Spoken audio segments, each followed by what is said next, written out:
শুনেছি যেই পরিবারে নাকি মেহমান আসে সেই পরিবারে নাকি আল্লাহর রহমত বেশি হয় আর আল্লাহ নাকি তাদের প্রতি অনেক বেশি খুশি হন। তো আজকে আমার ভাসুর আসবে, তো শ্বশুরবাড়িতে লোক আসবে, কি কি রান্না বান্না করব সে নিয়ে থাকছে আজকের ভিডিও। আসসালামু আলাইকুম, সবাই কেমন আছেন?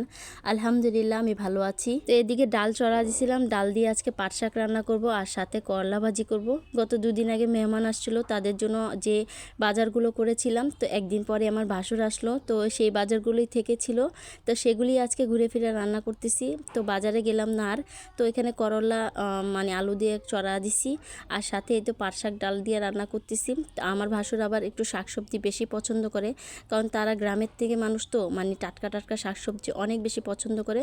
তা আমার ভাসুর বেশি একটা মানে গরু মাংস মাছ এগুলি খেতে চায় না, তবুও ফর্মালিটি মেনটেন করার জন্য কিন্তু গরু মাংস রান্না করতেই হয়। মেহমান আসলে কিন্তু গরু মাংস রান্না না করলে কিন্তু জমেই না। তো এদিকে আমি পাট শাকটাও মানে রান্না হয়ে গিয়েছে, একটু বাগার দিয়ে নিলাম। পাট শাকটার কালারটা কিন্তু দারুণ হয়েছে, মানে অনেকটাই সুন্দর কালার চলে আসছে। তো এদিক দিয়ে পাট শাক রান্না করতে করতে ভাবলাম যে আমি গরু মাংসটা হাতে মাখিয়ে বসিয়ে দিই। গত দুদিন আগে গরু মাংসটা কষিয়ে বসাইছি, এদিক দিয়ে একটু টাইম নেই, আমার ভাসুর তাতেই করে চলে আসবে।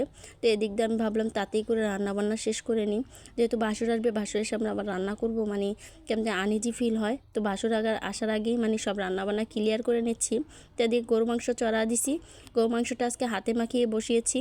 তো অল্প মশলা দিয়েছি, যেহেতু ওনারা ঝাল বেশি খায় না আর অল্প মশলাই মানে বেশি পছন্দ করে, তো অল্প মশলা দিয়ে গরু মাংসটা বসাইছি। আর এদিকে আমি পাট শাক ভাজি করব, আর পাট শাক ভাজি তো আমার অনেক ভালো লাগে।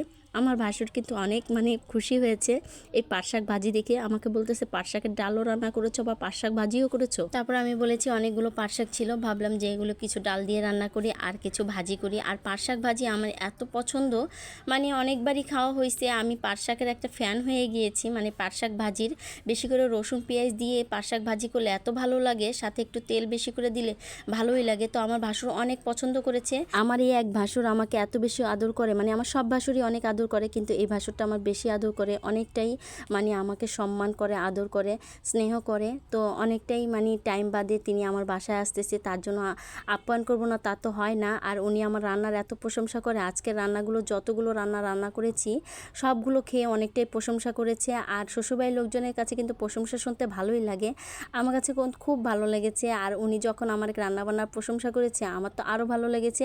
মনে হয়েছে যে আরেকটা দিন রান্নাবান্না করে খাওয়াতে পারতাম, তাহলে হয়তো ভালো হতো। এই বাসরটা আসলে বেশি দিন থাকে না, একদিনে বেশি।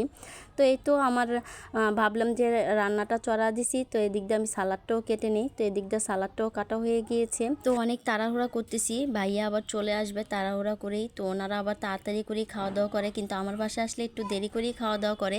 তো এদিক দিয়ে আমি আইসাই নাস্তা পানি দিয়েছিলাম, নাস্তা পানি দিয়ে তারপরে রাত্রে প্রায় 11:30 12টার দিকে মানে খাবার দিয়েছি। ও এটা কিন্তু গতকালকে রাতের ভিডিও আজকে আপনাদের সাথে শেয়ার করতেছি। আর এই তো এখানে আমার গরু মাংস মানে কষানোটা হয়ে গিয়েছে, আর এই তো আমার আলু দিয়ে দিয়েছিলাম, ঝোল দিয়ে দিয়েছিলাম, আর এই তো আমার গরু মাংসের ফাইনাল লুক।